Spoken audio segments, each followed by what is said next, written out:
Kavanaugh. I'm the chair of the school committee, and I want to welcome you to listen to our actions taken from this week. We actually had 2 meetings this week, which is a little bit unusual.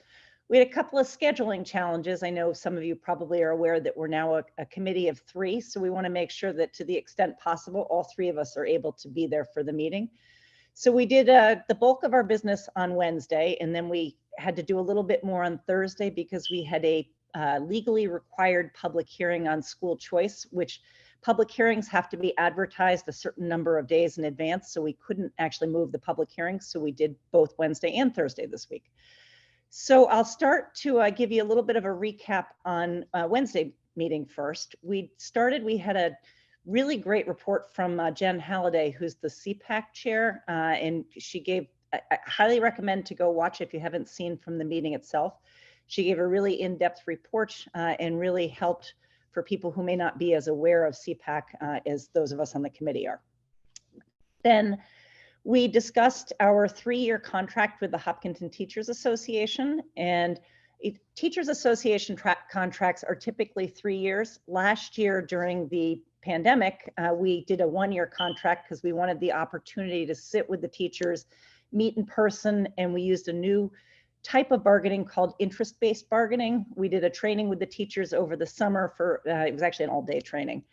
And then we did several 3 to 4 hour sessions of bargaining with them this year, and we came to an agreement. Both the teachers have ratified it, and then on Wednesday night, the school committee unanimously ratified it as well. I know a lot of people are interested first in the money related to it because of the financial impact, and we were able to do a 2.5% increase for the teachers in the first year of the contract, 2.75 in the second and in the third contract. But I think really, the financials only tell a piece of the story. The new interest-based bargaining that we did was great because we got to hear a little bit more about the why behind the story for both what the teachers were looking for and what the school committee was looking for. We were able to expand how much time teachers have for parent-teacher conferences, which I know is probably important to a lot of parents, as well as how much time they have to prepare for them. We also established a sick bank for the teachers, and we increased the amount of time our students have by 5 minutes in their schedule for time on learning next year. And we actually increased the school day by 5 days in the following year, by 5 minutes, because we need to meet a certain number of minutes per year for DESE, the Department of Elementary and Secondary Education, for their requirements for time on learning, and they are our governing body. So important to meet that. The other contract that we looked at that we had been negotiating was the custodians and maintenance workers in the district, and we were able to unanimously ratify that, and that's also been ratified by their union. We did a little bit different with them. We did traditional bargaining, and we were able to give them a 2% in each of the 3 years cost of living adjustment. We also added on what's called a step, which rewards years of service for our workers. So we added step 6, which is a 1.75% higher than step 5, so that many of our custodians and maintenance workers are actually getting a 3.75% raise this year. And some lower steps are getting closer to 3, but it's definitely a range. So in terms of the final contract that we discussed, it was the school physician, who's Dr. Boder here in town. Many people don't actually realize we have a school physician, but the school physician was particularly important during COVID because our school nurses were consulting with her quite a bit. We are required to have a school physician, and this contract, different from the other 2 contracts that we ratified, is a 1-year contract. The other 2 are both 3-year contracts. So we ratified Dr. Boder's contract for the 22-23 school year for $7,517.52.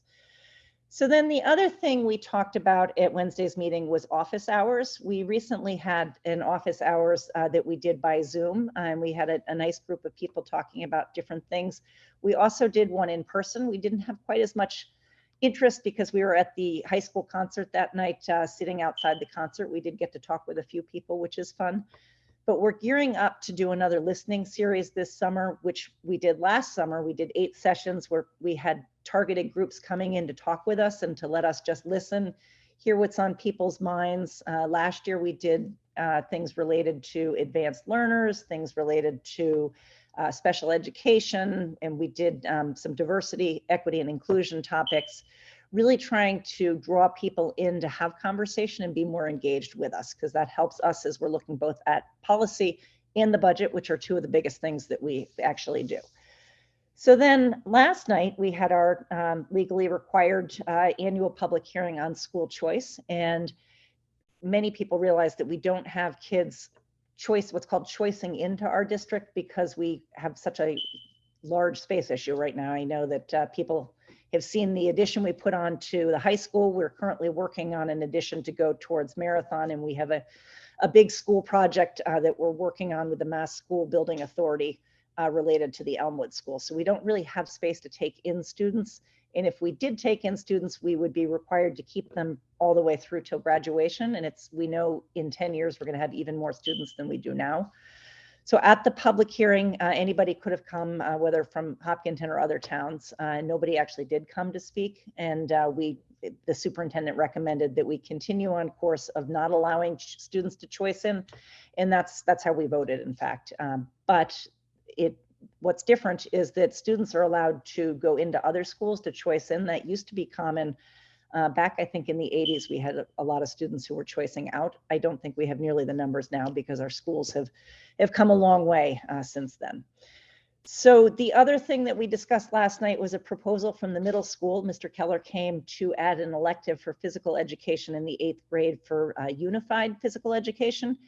And people who have followed the high school unified sports, they have been very popular, the sports. We do both track and basketball for unified, which is a program created by the Special Olympics, where it's pairing students with disabilities with non-disabled athletes. And they're working to really not just to improve and promote inclusion, but to really make it a great experience for everybody involved. They've been very popular, both for our neurotypical and our neurodiverse students.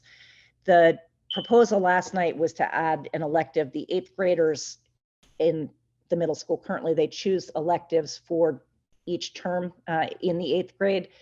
This unified elective would allow some of our high intensity special needs students to have a greater inclusive experience, where they're working to promote things like social skills, along with working on the phys ed and matching them with at least as many of their neurotypical peers from the 8th grade. So that's, I think, going to be a great asset to our middle school. And I know that Mr. Keller had also mentioned that he is potentially looking at expanding that to extracurricular activities in the future. So that's a great opportunity for all of our students, really. So that's really it. That's the recap from our April 6th and 7th meetings. Our next meeting is April 28th, and I hope that you will all tune in. Thanks so much. Have a great day.